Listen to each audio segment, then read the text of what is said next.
Good morning, everyone. My name is Ashley Mott. I'm the GIS Director at Tampa Bay Regional Planning Council, and today we're having an online panel event to explore GIS data and resources for resilience planning and your flood mapping projects. So this morning I'm joined by Allison Bednar, who's our GIS analyst. Allison's going to be taking copious notes, and we'll get that to you all after this meeting. And also we're recording this meeting just to give you that transparency, and I'll convert that into a YouTube video so you can share it with your colleagues if you would like to do that. Megan Blanchard, who's our coastal ecologist, is also with us. Megan's going to be monitoring the chat and posting links of resources and data, and just put people on mute if anyone acts out. So Megan's here to keep us on track. All right, so let's get into the meeting agenda. Again, welcome. Please drop your name and affiliation in the chat if you haven't done so yet, and that helps us with grant reporting because this is an FDP funded task. So that really helps us out to let them know who is here and who this work serves. So after this agenda slide, I'm just going to quickly talk through why we are here, and then we're going to have presentations and questions. First up, we're going to have Jeohusua from Florida Department of Environmental Protection. Then Kate Norris is joining us from University of Florida's GeoPlan Center. And then Chuck Jacoby from the Flood Hub is here as well. And we're going to have plenty of time for questions once everybody's done with their, or as the presentation's finished. So it'll be, one presentation, questions, and so on. And then we'll have an open discussion at the end if we all want to chat together. So why are we here? So TBRPC was awarded what is called FDP's Regional Resilience Entity Grant. And through this grant, we provide vulnerability assessment, technical assistance, and adaptation planning support to the region. And the goals for this panel event today are, first up, and most importantly, connect you as local planning and GIS staff with these panelists and their data and their resources. We also want to use this time to identify any other sources of GIS data which support your work. And lastly, and also important, is to document any data gaps that exist in our region. So with that, I'm going to get to Jeohusua. Lugo, who's from FDP, do you want to introduce yourself and probably more eloquently pronounce your name and give everybody an idea of what you do on a day-to-day basis, and then you can jump into your presentation. Thank you. Sure. Thank you. Good morning, everybody. Can you hear me fine? Yes. Perfect. Yes. No, you did a great job with my name. It's Jeohusua Lugo. I've been the GIS administrator for the Office of Resilience and Coastal Protection for the past 5 years. And typically, me and my team are in charge of the use and management of everything and anything related to GIS data, related to the support of the program or support with the public. So yeah, we've been, I may have some exciting news to share related to the data for evaluations, resilient planning, right? So as I believe most of you might be aware, right, the Resilient Florida was started about 5 years ago as well. So I got into the position same as the program. So one of the main duties was to develop a statewide assessment, and it was a phased approach in which we initially attempt to compile a statewide data set for critical assets in Florida. That's where it first started, right? So a little bit of the background on that, right? The first data set version we got, and by data set we mean typically the categories that we typically get used on an assessment, right? So we have the critical infrastructure, we have the flood hazard scenario data, modeling data, and we have the topographic elevation data, right? And for critical assets, we work with a contractor. Back in 2023, the program released the first version for that state data set. That data set include a combination of public data, assets from public available sources, and some assets from local governments like counties and municipalities, right? Currently, the department is working with another contractor to update this data set, right? So we're looking into expanding the public sources or replacing some of the outdated ones, refreshing that because it was a snapshot. We are looking into also incorporating a lot of the local data that we have received from awarded planning grants, local VAs. Another one is to standardize a little bit more the data set, the attribution schema to provide some base information, and also to provide a more standard schema to include the results of the local assessments aligned with the statewide VA. So that's some of the key goals that we're looking into achieving with this project. We just started at the beginning of this year, so the estimated completion time is going to be around January, February 2027. It's something we're excited to kind of have be working on. Going a little bit into other data sources, right? We're also working with for topographic elevation data. So when we release the statewide VA data, right, the most seamless available statewide data set that was at the time was from 2009, and that's kind of what we use kind of as statewide. But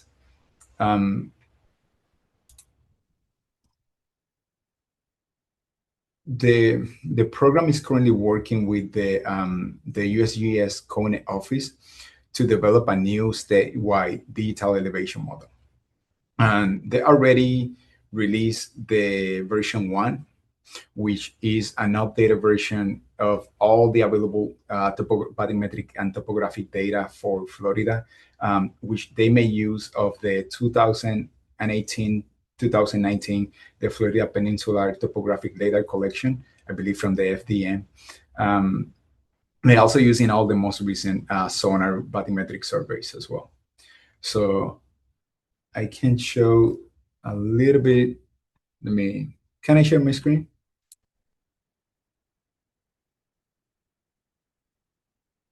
I'm going to take that as a yes. Yes. Okay, yes. So first, going back a little bit into the assets. Can you guys see my screen? Yep. Perfect. So this is the department's Geospatial Open Data Portal. And here we have a specific category for statewide critical assets. When we select that, we get access to all the group layers that compile these, that compose these data set, right? They're available to download in different formats, and they include the results from the 2024 statewide assessment. Okay. So version 1, so topobathymetric elevation model. So we have, this is partially of what version 1 looks like. So they are going to, they are stitching together a lot of sources of data sets for the release to the public, right? And this version 1 do not include the latest data for the Florida Seafloor Mapping Initiative, which is an initiative that also started on 2021, 2022, and is starting to wrap up now. So it should be wrapped up by the end of the year. So version 2 of this elevation model should include the those data sets, those LiDAR collections and sonar collections around the state of Florida. Here's a little bit of. So this is also something we are very excited to release to the public and to use ourselves as well.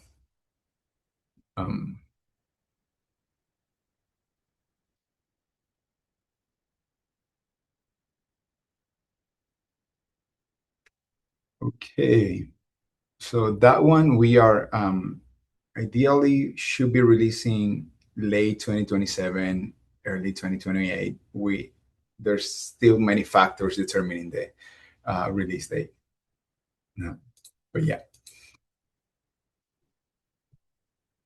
So moving next to the department's statewide vulnerability assessment tool, right? That's the other requirement for the department to perform and execute a statewide assessment every 5 years. So we recently completed the 2024 assessment, and we also develop an application, a web application. So this is the public statewide vulnerability assessment application. And right now it's a very simplistic application. It allows users to interact with the data, turn the layers on and off. You could do individual layers. Everything has been grouped into the statutory, the provided statutory categories, right? That's being used as a reference to kind of group the data. But for now, yeah, you kind of group the data. You can see the attribution. Scrolling down at the end of that specific asset, and then at the very end, you'll see the results of the statewide assessment. So for all the scenarios, users are also able to filter by some of the geographic boundaries to showcase data for let's see, by boundary. If you're only interested in a specific region or city or municipality or water district or Senate district or RPC district.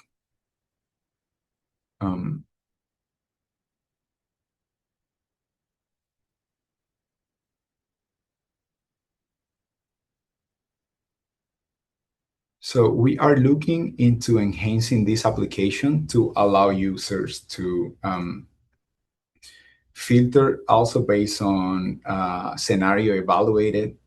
There were about 21 scenarios evaluated in overall in the statewide assessment, and also by like planning horizons, resultant risk levels for some of the data sets based on scenarios. So we're looking into enhancing this application a whole lot more, and we're working with our IT office, which is now in charge of maintaining this application. So anyone can get access to this application.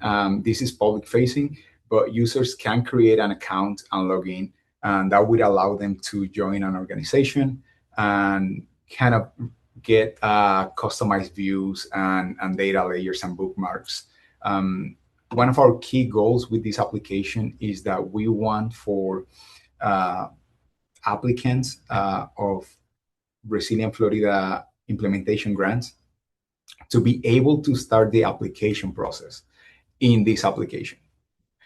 Meaning, if there's a project, if an applicant is interested in executing a project or applying for a project, right, for a grant, they can select a feature here, and there should be an option to initiate an application that should take them to the application portal, and the base information of this infrastructure should be passed onto the application form, or alternatively create a project area for where they want to improve or mitigate flooding conditions. So we're not there yet, but it's one of our key end goals of this application. So far, those have been the most relevant or recent updates and efforts that we are undergoing. Not too long ago, we updated on 2025, we updated the standards, the GIS standards for planning grants to allow a more standard framework and schema for the reporting of the results to be included with the data. So we have some resources for that in our Resilient Florida program resources. At the bottom, we will have resources for planning grants. So we have the GIS standards. We have a presentation that outlines the updates in comparison with the previous versions, initial versions, right? There's a video presentation, and there is a reference geodatabase available for download to use for, well, redundantly for reference. We also have, for those grantees that have access to our GS Pro, we use custom Python script tools for formatting of data and creating these reference geodatabases from scratch. So those are not shared here publicly, but they can be provided upon request.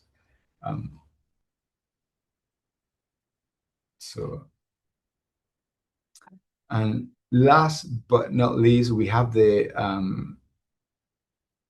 scope of work guidance that it has been kind of a general framework for developing a vulnerability assessment scope of work. This is currently being updated as well.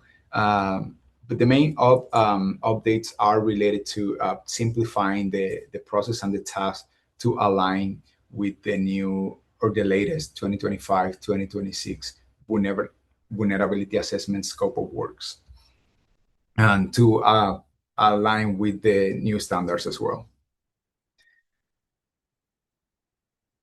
So yeah, so it was recently submitted to the Department of Communications. So as soon as it gets updated, it will be updated. I mean, as soon as it gets approved, it will be updated on the webpage.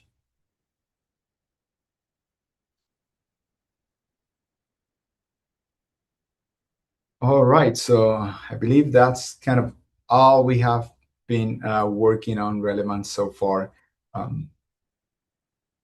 So Thank you open so to much. good questions. Yeah. Yeah, we got several questions in the chat for you. Hey, Matt, did you want to hop on the mic and ask your question? Yes, thank you so much for that presentation. I was curious about that statewide topography data set. Is that public facing? Could we access that? It will be.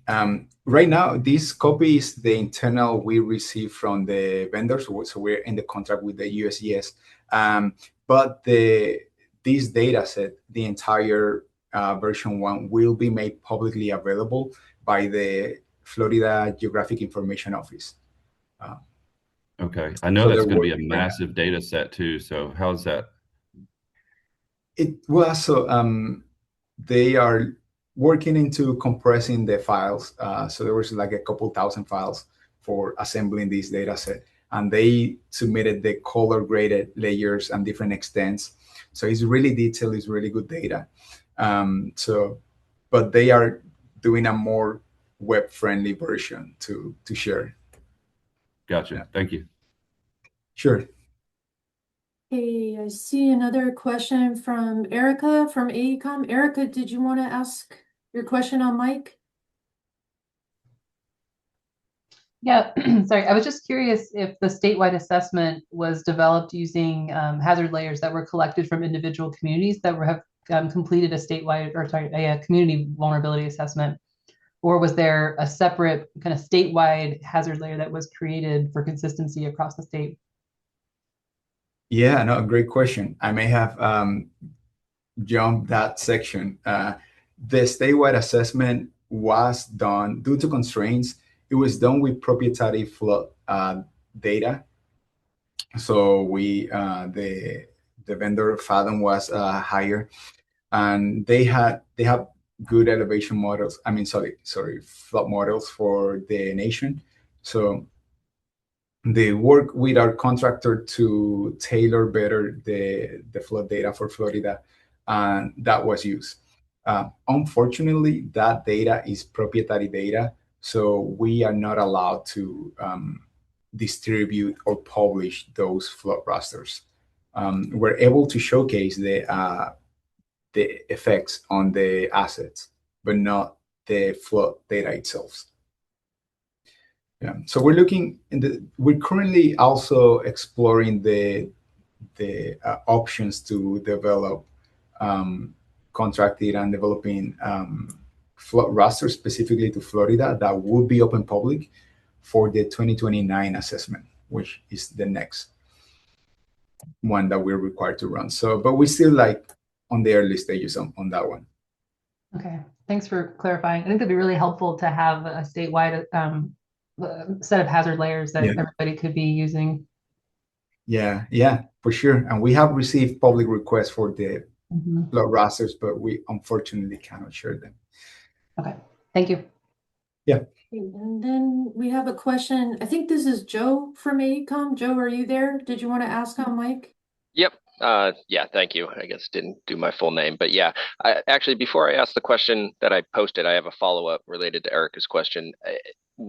Since you were using a different hazard data set for the statewide, have you found any meaningful differences between what community assessments are finding and what the statewide assessment is finding in terms of risk, and kind of what does that mean for potential grants? Like, is there a default to the community assessment or the statewide, and just kind of wondering how that shakes out for when communities want to apply? Yeah, no, great question. There were one of the factors to use, or the criteria to use these data. The engineering contractors that doing the evaluation, they compare against public available data from NOAA and FEMA, and they found no major discrepancies to what's out there. So they were able to make use of the data. That's the first. Second, to apply, so the state assessment parameters differ a little bit from the local assessments. So the results might be similar, but not exactly the same. As far as to qualify for applying for a implementation grant for the program, the asset needs to be found vulnerable in at least one of the two assessments. Okay. Right? So as long as it's vulnerable in either or the local or the statewide, that should be fine. Okay. All right. Thank you for the clarification. And then my original question was just who to reach out to for those Python scripts. I know you said to reach out, but just maybe who to get those. Yeah, you could reach out directly to me. Okay. Perfect. Yeah. I will be doing that. Thank you. Sure. All right, it looks like we have one last question in the chat from Heidi. Heidi, did you want to hop on the mic and ask, please? Sure thing. Thanks so much for sharing. Really helpful to understand all the resources that are available. The change factor data set is a pretty new one. I was wondering if you would just explain a little bit about what that is and how folks can take advantage of that. Change factor, could you please repeat the... Yeah, when you were showing the resources that are available, there's the sea level rise data set for folks to use for vulnerability assessments, and now there's the change factor data set, which is about rainfall. Maybe that's something that will be discussed again in the Flood Hub talk, but I just thought it would be helpful for folks to understand what that is and how to use it. Yes, definitely a bit outside, probably in the realm that the Flood Hub, Mr. Chuck, will be able to expand a little bit more. Okay, fantastic. Thank you. Sure. Yeah, I'm definitely going to ask Chuck about that change factor documentation, Heidi. Thank you for your question. Did anybody else have any other questions for Jeohusua?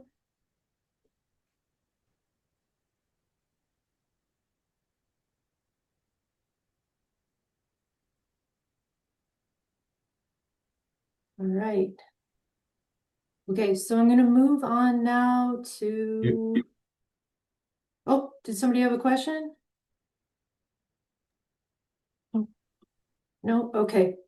All right, we're going to move on now to Kate Norris from UF GeoPlan Center. Kate, did you want to hop on the mic and introduce yourself, maybe talk through what the GeoPlan Center is, and then hop into your presentation? Yeah, definitely. So my name's Kate Norris. I've been at the UF GeoPlan Center for 25 years now.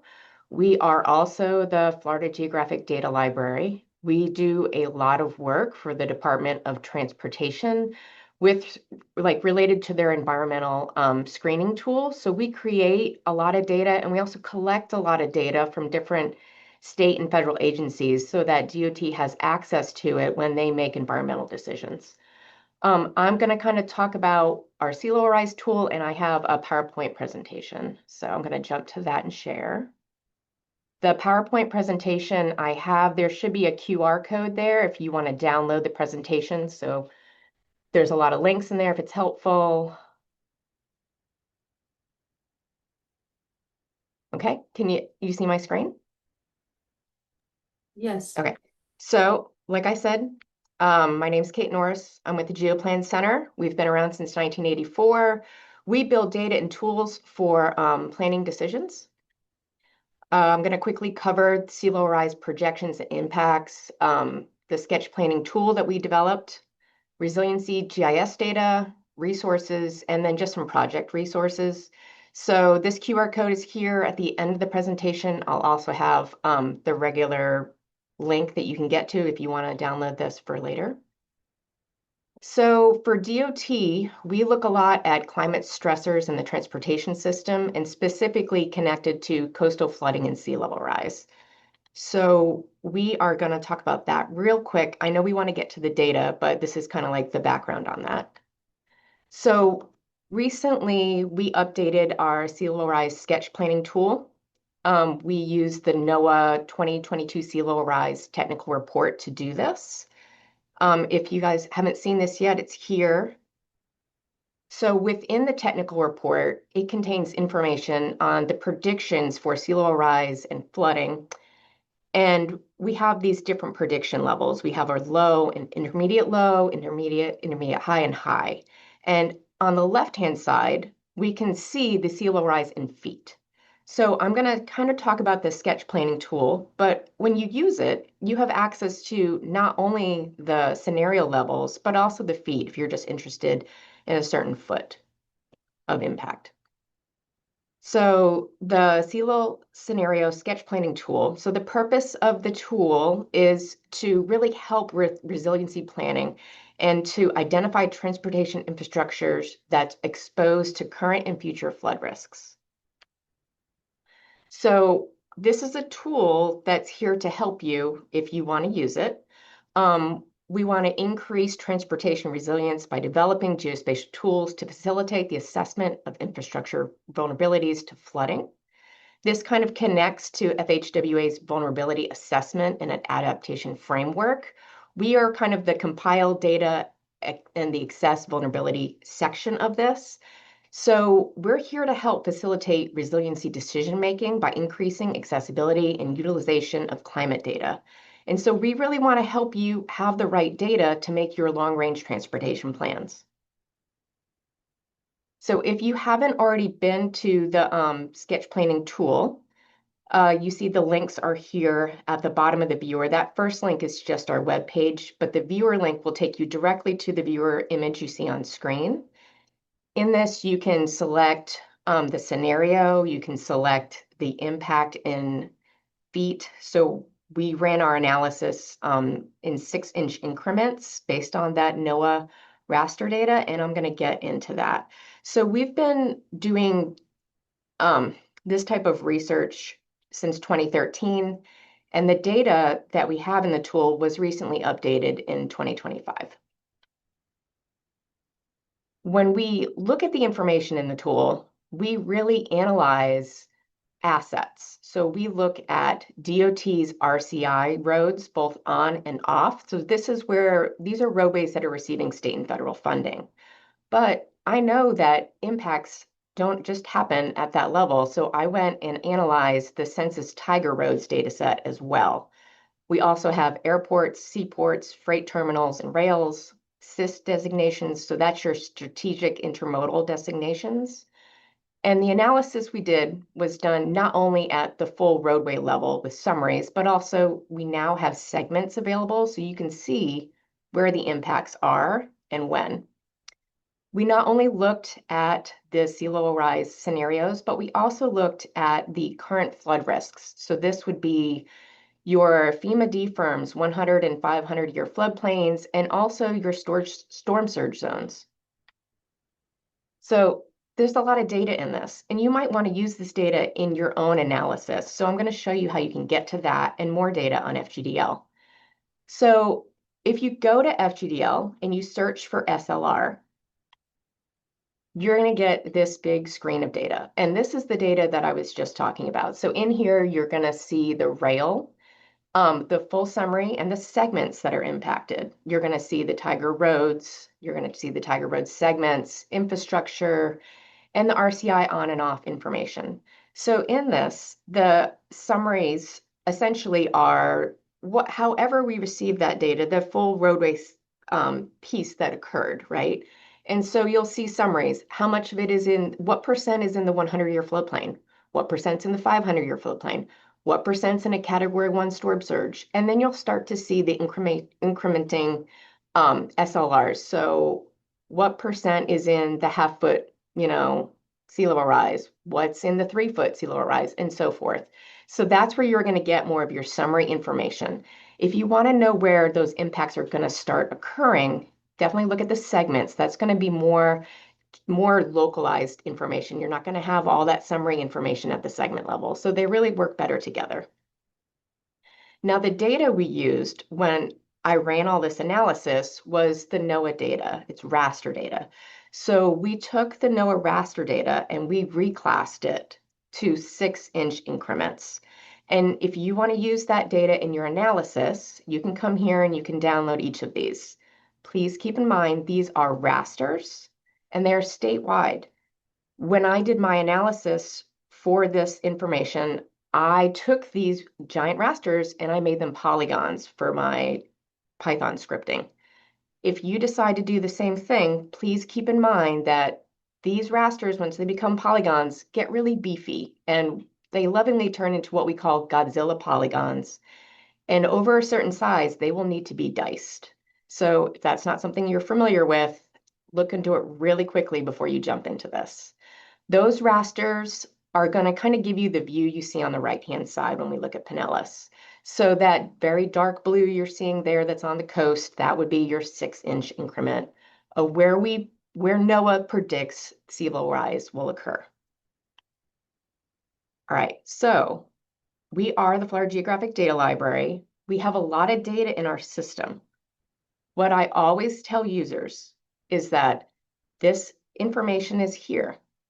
We're not the source for a lot of this information. If you come here and you see something that you really want to use in your project, I always recommend going in the metadata and going directly to the source, because our update cycle for what we're using for DOT might be different than the update cycle for NOAA or FEMA, or if there's FDEP data in there that we need to report for DOT, go to DEP and get the source data. But if you need a jumping off place, I would suggest this is a good place to start.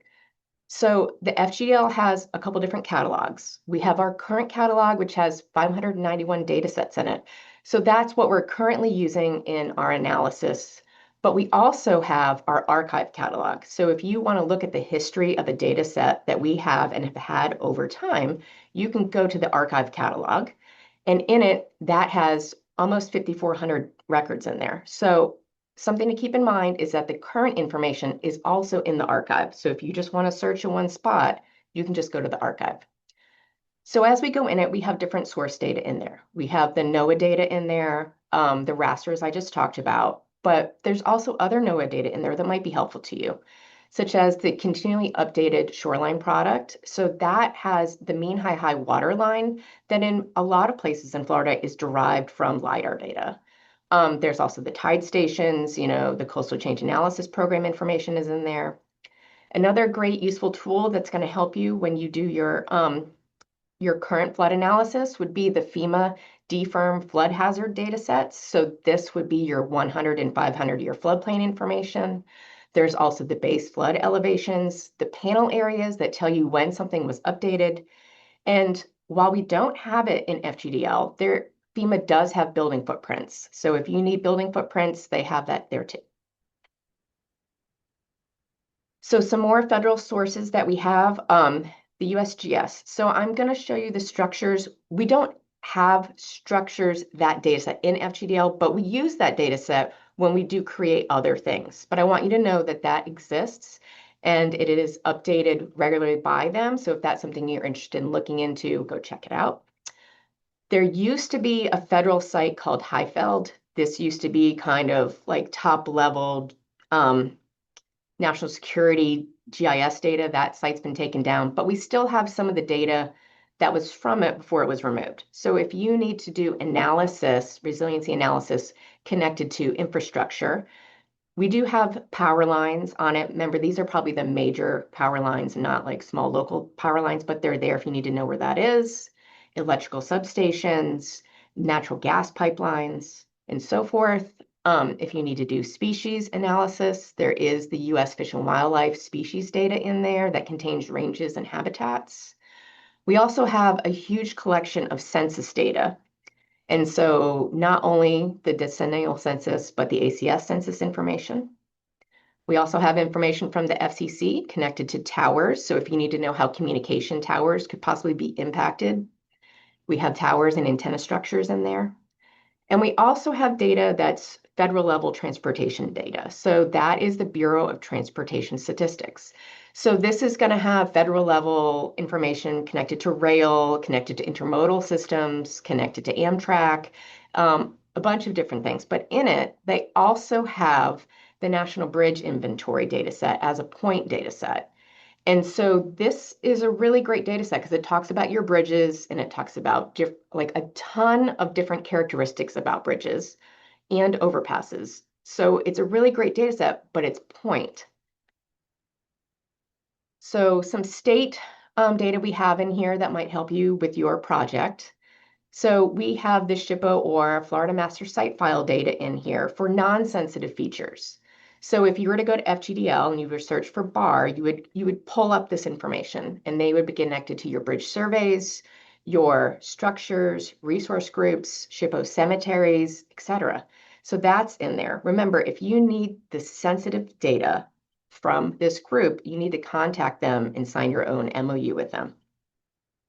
For FDEM, we also have in there the storm surge zones and the coastal high hazard areas. Remember, if you want to make sure that you're using the most up-to-date, so always go to the source. So we have it in here. We try to keep it as updated as possible, but always go to the source. FDOH, we have a lot of health data in here that might help you with your analysis. Healthcare data, healthcare facilities, septic wells, and more. FDEP just spoke. I don't really want to talk too much about their data. They have it in there. Some stuff that we have looked at with regard to resiliency was the public supply, plants, tanks, and wells, and so forth. Definitely go to DEP and check it out. They have a lot of resources. We have FDOT data in there, the strategic intermodal system data, and the RCI roadway data. So if you want to know impacts to DOT funded roadways, that's a great place to start. We also have data that we make. So I've been here a very long time. I am your data nerd. I have been putting the statewide parcels together since 2006 that we used at the GeoPlan Center. I've built a lot of the quote unquote GC layers that we use. These are our sociocultural data sets, and we've been making these since 2006. Some of them are on different update cycles. Some of them have funding, some of them don't have funding. So when you look in our system and you see dates for things and why maybe things are older, a lot of that's connected to funding. So after I create the statewide parcels data set, I go and I create parcel-derived land use from those.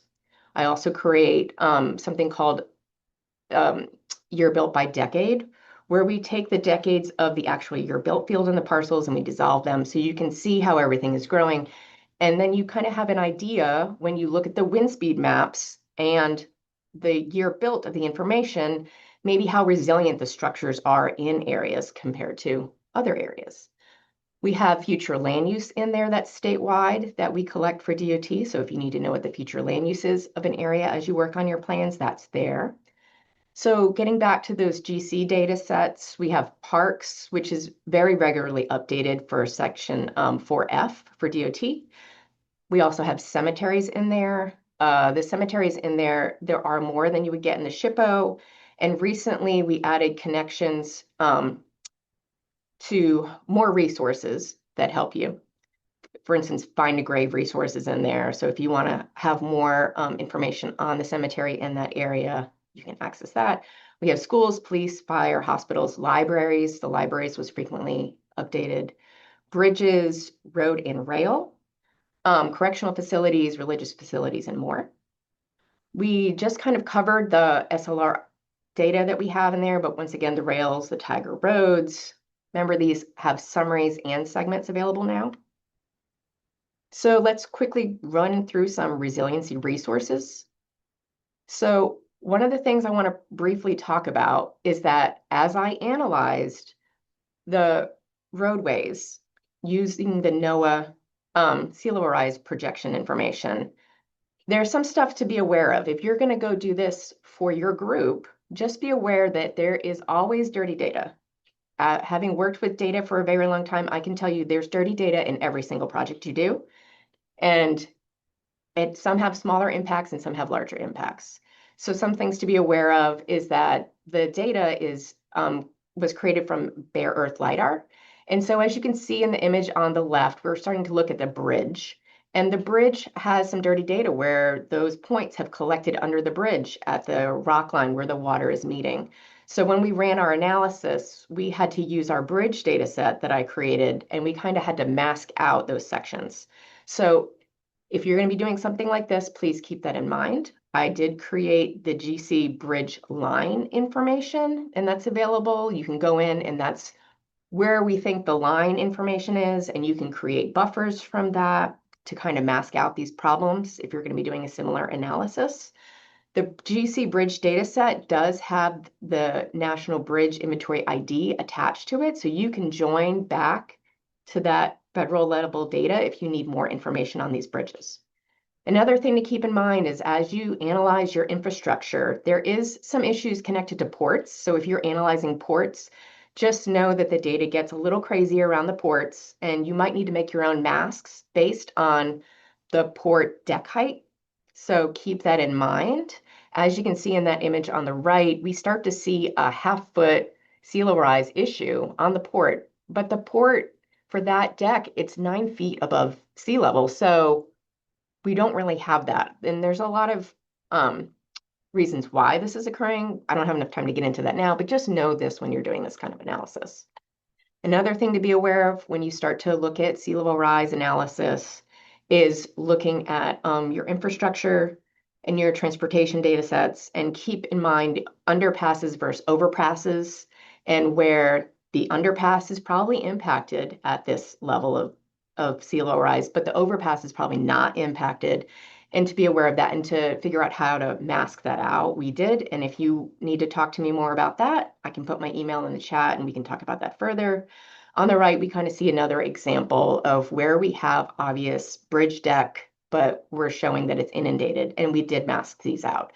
So as you look at the data that we have posted for the Tiger roads and the RCI, I went in and I've masked out where we had the bridge information. So if you need that information, you're going to have to create your own analysis for that if you need bridge information. We've removed that from the project because the situation is too dirty. For the overpasses, I have just removed the overpass information. I haven't removed the underlying underpass information. So just keep that in mind.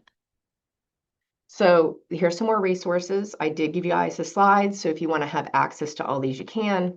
There's a great demo by Crystal Goodison about how to use the sea level rise sketch planning tool. So if you haven't been exposed to that, there's some links to watch some videos on that. You know, if you need information on how to access the full FGDL metadata, if you're not getting the whole thing, that's here. Some more project management information. And thank you. Awesome, Kate. Thanks so much. We do have some questions in the chat. I think the first one I saw was from Erica AACOM. Erica, did you want to jump on? Yeah. Can y'all hear me? Sorry. So just had a question about the half-foot increments. So I'm just curious, since we have FDEP folks on the call too, will it be acceptable for us to use as half-foot increments if they don't perfectly align with the sea level rise projections for the time horizons, like 2050 or 2080? For example, like if our sea level rise amount is 2.2 feet, but the only available layers through this source are the half-foot increments, is it acceptable for us to use the nearest available layer, like the 2.0 or the 2.5 feet? I would say that is a question for DOT, and I don't think that that's in my realm to answer for DOT. Yeah, I was more interested for FDEP, if we have FDEP folks on the call, or if you've talked with them at all about this, for using them for vulnerability assessments. Yeah, I would say, I don't know if Joshua wants to speak to that, but they do have, Erica, I can send you the link for their office hours where you can ask these kinds of questions. I certainly have done the 1 foot increments in the past for VAs, so I would want to guess yes, but you know, I would definitely want FDEP to sign off on that. But I will make a note to follow up with you after, make sure that you have those office hours where they have like the policy and planning folks on the line. Yeah, I've called into those before. I can reach Oh, out. okay. I just thought maybe there would be somebody on this call, or maybe you had conversations with them about this already as you were developing these layers, but that's okay. I'll reach out to them directly. Okay, thank you. You can also go to NOAA and download the original grids, their floating point, and then you could pull out what you needed yourself from the NOAA, like the source data. Okay, thanks. Mm-hmm. All right, we also have a question from Hank. Hank, do you want to jump on the mic? Yeah, sure. Thanks. Hi, Kate. Hi. Just wondering if some of the data sets or all of them are available in AGOL, and if you have a map services platform. Well, some of them are on AGL. So if you go to FGDL and you see a map service icon, those are on AGL. The other ones that are on AGL are the GC data sets. So if we are the source of the data set, we're going to put it on our AGL. But if we're not the source, it's not going to be on the GeoPlan AGL. Got it. Okay, thank you. Yep. And the only other question I see in the chat is from Lisa Foster. Lisa, did you want to jump on and ask this?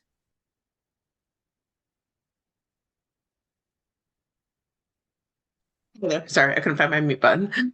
I was just wondering, where did you say that building footprint data was? So FEMA, so I'm aware of 3 different versions of building foot data. So FEMA has building foot data set. I think they also have like a address data set that kind of goes with it too.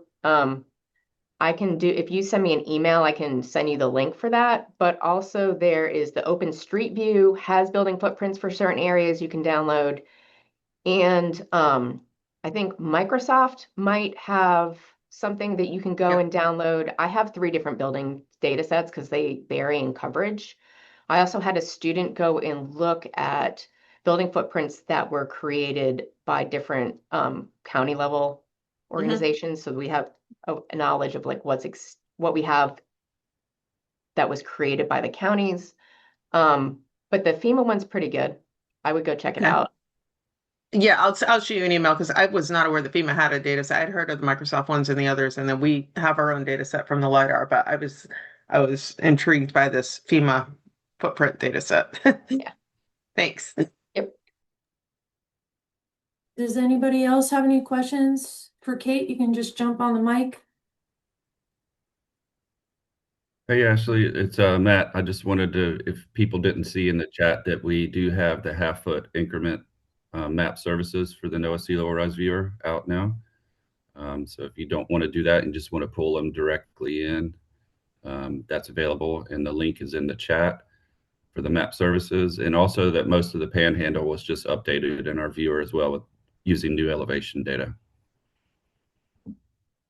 Thanks, Matt.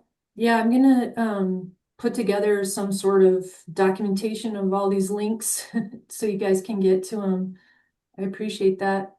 Yeah, and I just Great. wanted to share with everyone, if anybody's kind of mulling over some questions for Kate. Like, I've used the FGDL quite a lot when working on vulnerability assessments where, say, like a county, they might have like hospitals or something just as points. FGDL is a really good source to, if you're wanting to look at exposure, generally, like for a big campus like a hospital, you'd want a polygon. And so that kind of thing, I think is really good use case for FGDL because they have all kinds of stuff. Like it goes really deep. Kate's my go-to for when I really get stuck on data. So, Yeah, that the hospital's data set that she's talking about, we do have in Point and Polygon and is actually being updated right now. So that'll be out. Correctional facilities has a boundary data set. Public schools has a boundary data set. So. Okay, last call for questions for Kate.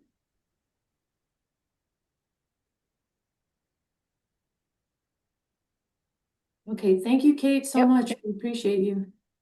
Thanks. All right, and then our last presentation for today is Chuck from the Flood Hub. Chuck, are you there still? Yes, I am.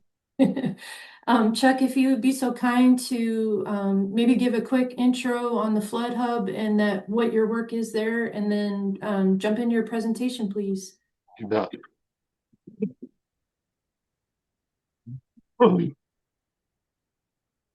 Maybe can I grab the screen? Yeah, I just stopped sharing, Chuck. Okay, So, thanks. all right, thank you. All right, so background on the Flood Hub, in case you don't have it all, was established in essence in parallel with the Resilient Florida program, and primarily there to help incorporate the whole concept of non-stationarity into the planning that goes forward, and sort of level the playing field for assessing vulnerability across the state by providing statewide values that can be used in some of those exercises, in the planning exercises. And basically work with groups of experts to use the best available data, or in the more recent instance, we're working on generating some data that will be used in the future. So let's see if we can do this. So for the sea level rise, the first set of data that was put together used the data from the 2022 report, but tailored it to Florida because those data were regionalized, with Florida being split, part of it going with the Gulf states, part of it going with the lower East Coast. And when we did that, found out that yes, that the regionalization made a difference in sort of the values as you average things. I'm sorry to interrupt you. We're not seeing your screen. I think it popped off. Hang on. Okay.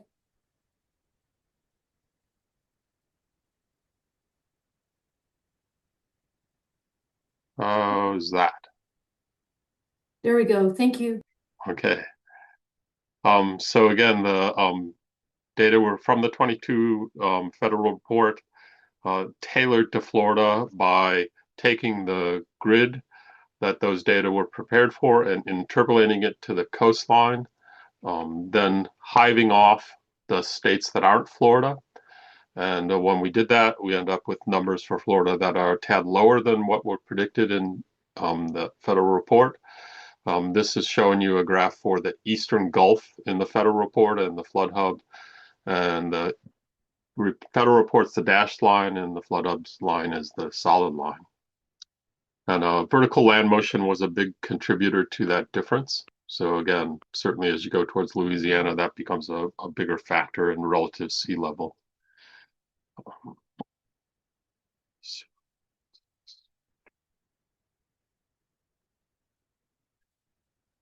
So those data, the certified version, as we're calling it, can be downloaded from the DEP website. Probably the easiest way is to go through the Office of Resilience and Coastal Protection in their kind of all content table that they have. And if you wend your way to page 23, which is the slug is actually labeled page 22, but it comes up as page 23, you end up with the data set that you can download. The sea level rise estimates have been converted to changes in datum at the various tide gauges around Florida. And the two that are put forward are the intermediate low and intermediate scenarios, which was spoken about a while back. Those are the ones that are recommended for planning into the future. And the rationale behind that are the exceedance probabilities. So it's one thing to have the magnitude of the risk, but you also need the likelihood of the risk in order to make informed decisions. And so the work group again worked on looking at a most likely change in atmospheric temperature, global atmospheric temperature, which most people feel is about 3 degrees. And the exceedance probabilities in this table, the ones that are most sensible, as it were, are the intermediate low and the intermediate. So you're neither highly likely to exceed those sea level rises or highly unlikely to ever achieve those. The other data set that's out there are the change factors, which were mentioned a minute or two ago. And again, those were derived by taking the global output of models, which is done on a relatively coarse grid, 1 degree latitude by 1 degree longitude. And in this case, these outputs are statistically downscaled to the Atlas 14 stations around Florida, and is the target that was used. And the change factor is in essence the ratio of the modeled future rainfall and the modeled historical rainfall. And so that becomes a multiplier for the design storms that exist for the Atlas 14 stations. These were done for the work group, worked on 1, 3, and 7 day durations, 5 to 500 year return intervals. And 2050 and 2080 are the current time horizons that DEP is looking at. And again, those data, the certified versions, you wend your way through the DEP website. So again, Office of Resilience and Coastal Protection, to their all content table. And this is on page 22. And basically you end up with an Excel file that gives you all of the change factors for the different combinations of the forcing, the shared socioeconomic pathways, which are the things that are now being used to talk about the changes in temperature that'll be created, the duration in days, the return interval for the storms, and planning horizons.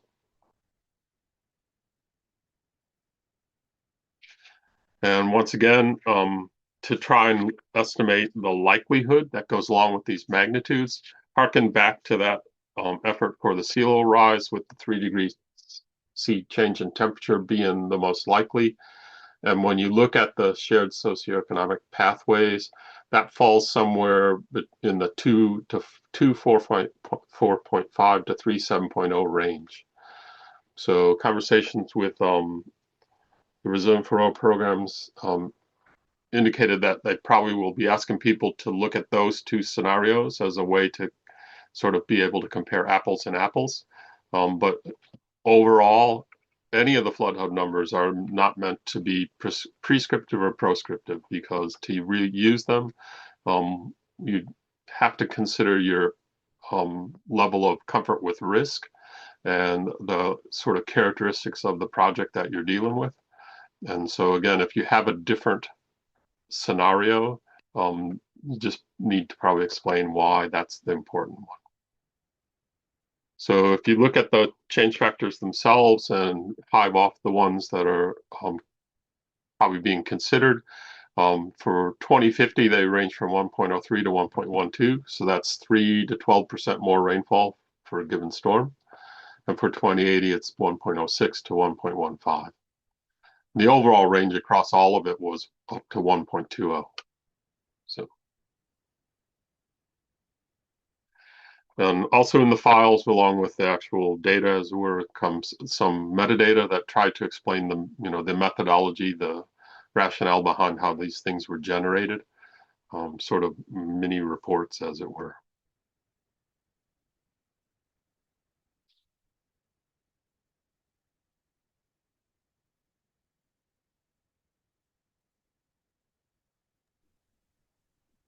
Thanks, Chuck. Mhm. Hey, Chuck, can you send us this slide deck so we can share with the group? Sure. All right, great. Looks like, hey, Mary Margaret, did you find the information you were looking for? I'm trying to search around for it too. Yeah, hey Chuck, great presentation. Thanks for all the information. What was the title of that report on your first slide? I was trying to find that on the DEP content site. I'm looking on page 22 and page 23. That's the federal report. That's not the DEP. That's not going to be on the DEP website. Oh, it's not on the DEP. Okay, yeah, I was looking for that federal report. Yeah, the federal reports. I'll make sure I include the link to that one when I send Okay, stuff over. awesome. Thank you. Do we have any other questions for Chuck?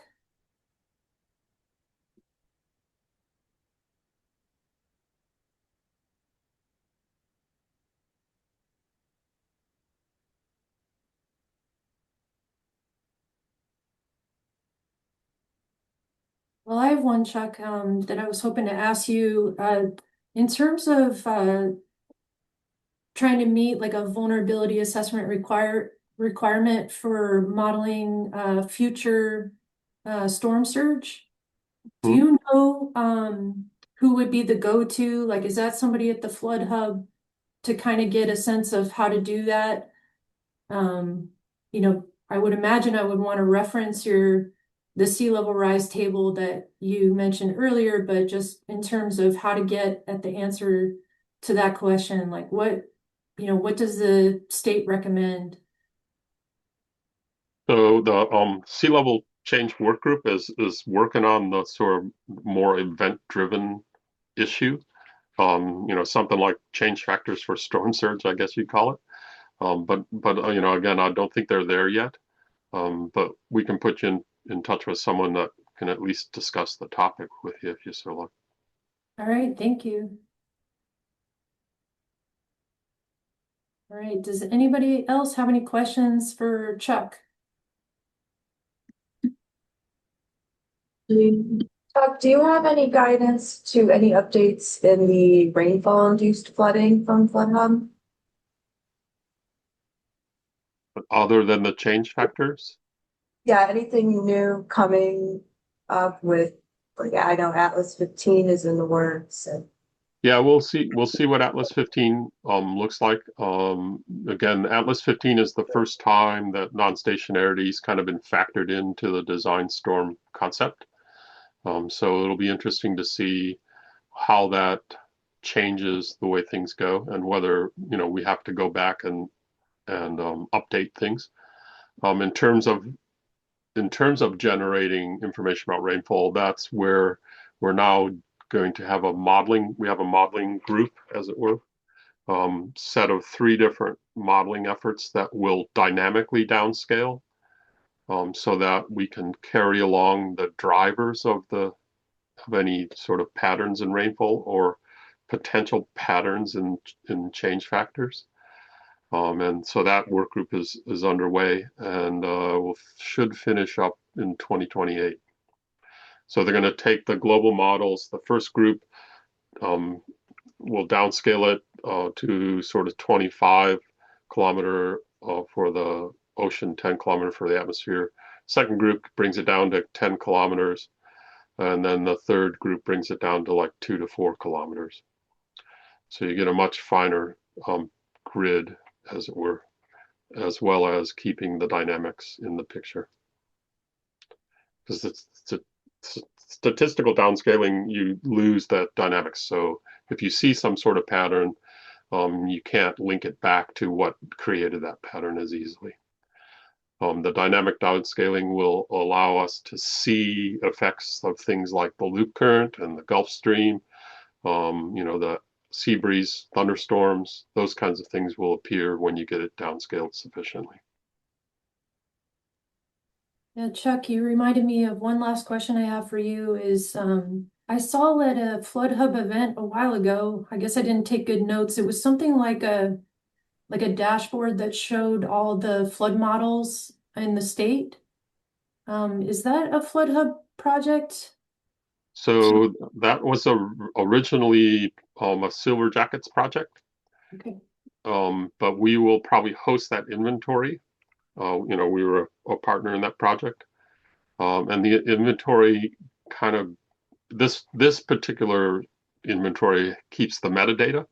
So it's not there to keep all the models inputs and outputs and code.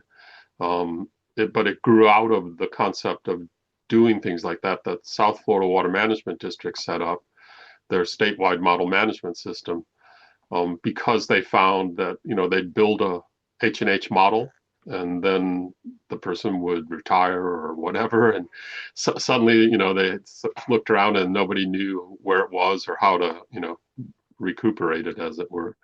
And so they felt like they were potentially, wasting resources, rebuilding the same wheel over and over. So Right. that they're now trying to inventory that. We will hold kind of metadata for that and serve that out through the Flood Hub. Okay, great. Thank you so much. And thanks, Heidi, for posting in the chat related to that. Okay. All right, one last call for Chuck questions, and then I just got a few items to get through before any open discussion that we might have. All right. Thank you again, Chuck. We really appreciate you. No worries.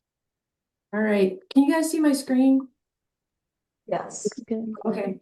So just to let the group know here, this event, this meeting will turn into a few things for your use. I'm going to turn the recording into a YouTube video so you can send it to your colleagues if you would like to do so. Allison's been taking notes the whole time, so we'll make sure we get those cleaned up and sent out to you all. And obviously that's going to have like a ton of links in it. So we might create some sort of web-based inventory for those links, or it might just be a Google Doc, something like that. I got to kind of figure that out. But in any case, we'll get all that stuff to you and the slide decks from the presenters on or before April 29th. And before discussion, I just wanted to hand it off to Allison and then Megan to talk through some events that are coming up. Morning, everyone. I just wanted to plug our regional GIS Data and Technology group. Our next meeting is May 7th at 10 a.m. over Zoom. And we're going to have a really cool presentation from NOAA's National Geodetic Survey from Dennis. He's our Florida regional contact. And he's going to go over some of the updated coordinate and reference system modernization that's coming up. So very applicable to all of our GIS work. Good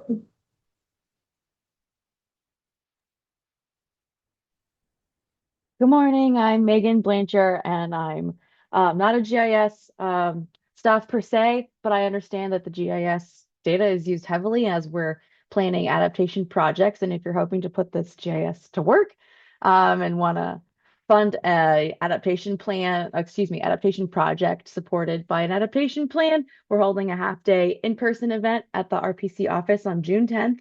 We'll have staff from FDEP there to present and answer your questions, and we'll also have additional unique resources from the RPC, all designed to maximize your chances of submitting competitive applications. If you would like to learn more or register, you can go to that QR code, and I will put a link in the chat for the registration as well. Thanks, Megan. Thanks, Allison. Hey, Allison, can you drop the link for the GIS group meeting in the chat, please? Thanks. All right. Okay, so we're all done with our presenters. I think some of them might hang out though for a little bit. We have the call open till 11:30, which is not that far away. But just keep in mind if you do want to talk, I'm gonna hang out for the rest of the time to talk VAs or whatever else you might need. If you need technical assistance from us in terms of hunting down data, that's something that we can do as well. So let me know. But yeah, just feel free to drop off whenever you're done. But just remember we're recording. So with that, I'll open it up if anybody wants to hang out. Thank you all for joining. I really appreciate you being here. And thanks again to the presenters.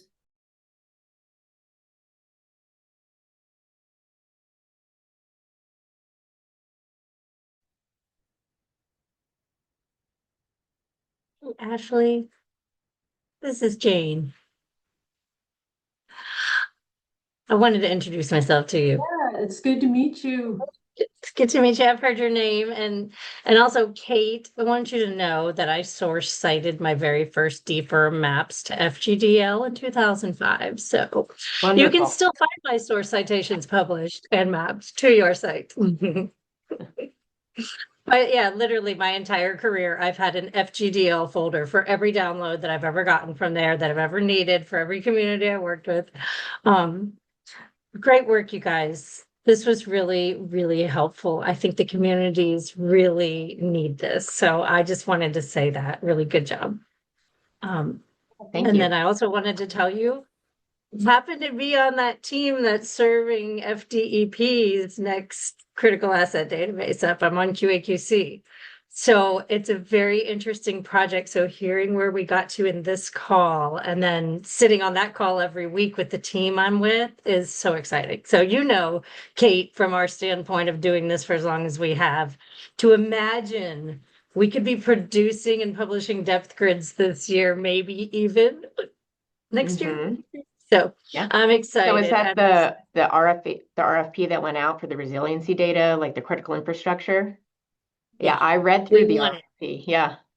Yeah, we were all pretty excited because the team, we kind of brought this team together around vulnerability assessments and our experience. So that was just really exciting and very excited that we won. So, and that's just a fantastic team to work with, DEP itself. So, cool. So you guys, if you ever need anything, questions or just tidbits of info, I am a wealth of them. So you can always reach out. I'm an open book. And who else is on this call? Is it just us? Will you drop your email in the chat, Jane? Absolutely. Jane.Thompson at gisjane.org. I'm in St. Pete, you guys, and I was invited by St. Pete College to be part of the Blue Economy Workforce Development Program. And it's my intent to not just bring resilience and things that relate to the topic, but I'm bringing it through GIS and watershed planning. So I'll keep you guys posted. It's all about to kick off tomorrow. So I've shifted from GIS Jane and consulting to GIS Jane and workforce development and consulting. So trying to bring it back around and teach it, Kate. Where's Josh Norman? I'm still here. Why are you still here? Someone's got to look out for you. Yes, Josh is our boss on the statewide contract. We're all pretty proud of that. Hey, Ashley. I have a question about if anyone's working with like wildfire data or tracking the drought and like the wildfire impacts. Good question, Kara. I'm not following that, but yeah, is anybody on the call? I know I saw some emergency management folks on, but I think they might have dropped off. No worries. I might kind of We look are, into it independently.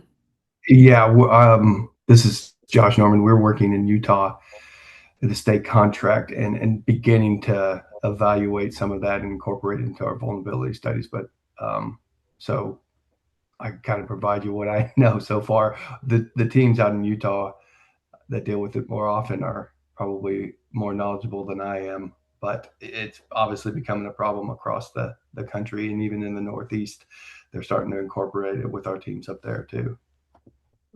Well, Kara, there is some NOAA resources out there, and actually, that's a really good point. I'm going to need to look into it. There's satellites being flown, and they're tracking the wildfire data, but I actually have to go capture imagery out in Polk County this year, and I didn't even think about the wildfires potentially coming in and causing problems for my imagery. So really good point, Kara. I think at a larger scale, FEMA has like national risk information, but I don't know small scale what you're going to find. Yeah, I'm interested too, so I will do some digging. I found some stuff on the Florida Department of Agriculture website. It has some trackers of it says active wildfire points, county burn bans. They have some air quality, and then they have some national stuff linked. So the air quality in Gainesville is so bad I had to walk in with a COVID mask on across campus. It's pretty bad here. Wow. Wow, I can't even imagine. And then, one of the things I was really interested in seeing if we could map with regard to hazards and fire was all the creosote soaked railroad ties. You heard about the thing that happened over in Weeki Wachee, where those stored creosote soaked railroad ties caught on fire and they couldn't put it out in the Weeki Wachee Springs, I think it was. I'd like to map those.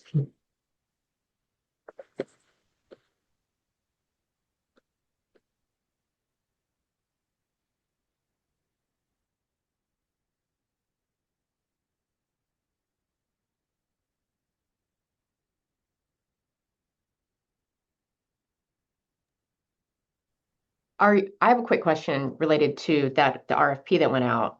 I know you guys were collecting, I think it was like 200 databases of information from local groups.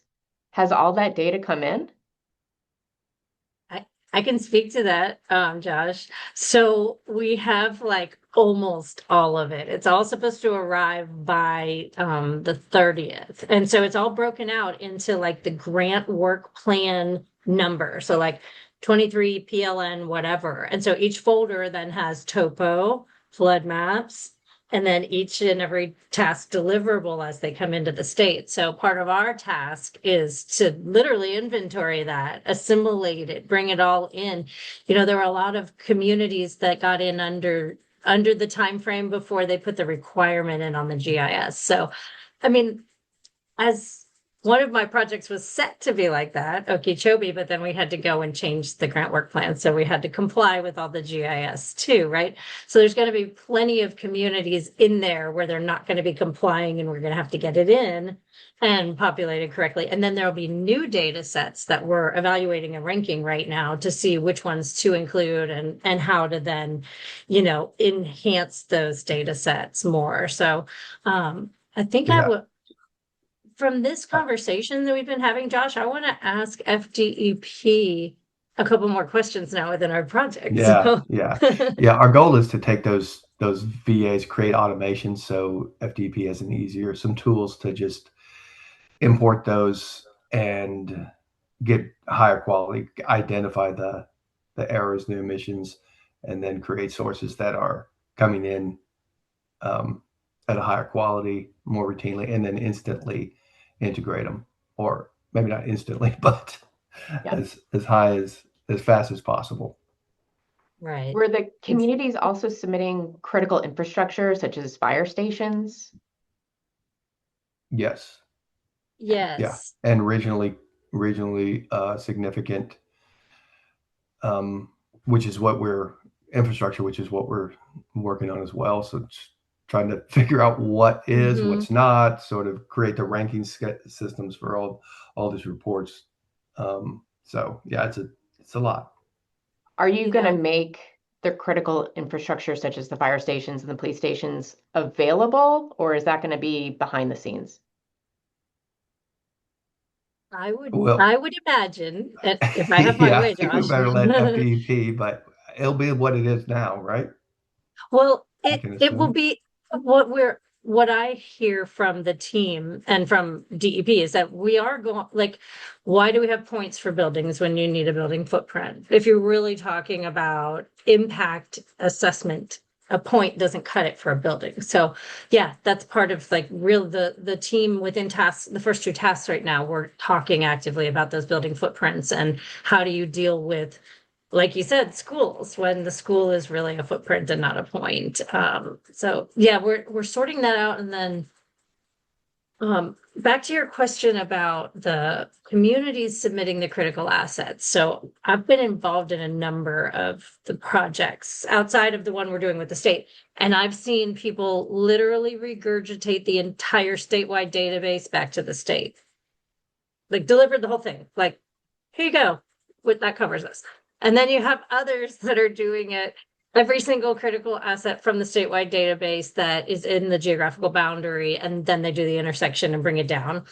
And then there's others that go, here's our critical assets that we can find in the statewide database. We're going to add our own and keep some separate attribution, right? And then deliver it back to the state as these are the critical assets. Now, my bigger questions come in with the regionally significant assets, because think about this. I live in St. Petersburg, Florida. On the backside of Tampa Bay, there's Piney Point. If Piney Point had actually burst those number of years ago when it had that leak, right? What was the wall of water we would have experienced in downtown St. Pete? I believe it was 30 feet. So is that a regionally significant feature or not? Right? In this classification of critical assets, it's critical in emergency management to know that it's there and what could potentially happen to it.